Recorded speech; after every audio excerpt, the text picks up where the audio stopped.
Let's begin by reviewing the philanthropist's understanding of the beneficiaries and their needs and interests. For Fred, it was the homeless dwelling on the streets. For Peggy, it was the residents and businesses of areas of the city where homeless people tend to congregate. Our identification of the beneficiaries' needs include factual assumptions that may or may not be correct, and there are other factual assumptions in the philanthropist's statements. Recall Peggy's statement that homeless people reduce residents' quality of life, lower property values, and reduce the income of merchants. She also stated the assumption that some homeless people engage in criminal behavior and transmit diseases to the rest of the population. How would we learn whether those were in fact real problems, and if so, how serious they are? We could interview the homeowners and merchants to see what data they had on the effect of homeless encampments on their revenues, and we could ask law enforcement officials what data they have about criminal behavior by the city's homeless people. And we could make a similar inquiry of public health officials to learn of the health dangers that homeless people might pose to themselves and the population at large.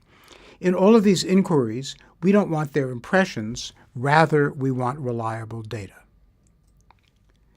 In addition to information that you can gain directly from observation and interviews, you can use the web to find a vast amount of data gathered by academic researchers from respected institutions on homelessness and its effects. Let's say that after conducting research and interviews, we revisit our statement of the problem and eliminate any dubious factual assumptions. Any that remain we know have been reasonably well substantiated by evidence.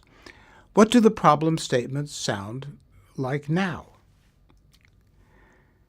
Fred might describe the problem in this way. Homelessness deprives individuals and families of dignity, comfort, and personal security. And Peggy might describe the problem in this way. Homeless people adversely affect the city's economy and the quality of life for other individuals in the city. Notice that both problem statements describe the intended beneficiaries. They do not propose solutions, but rather leave the matter of solutions to be determined. Now please examine the dialogue you wrote for Assignment 2.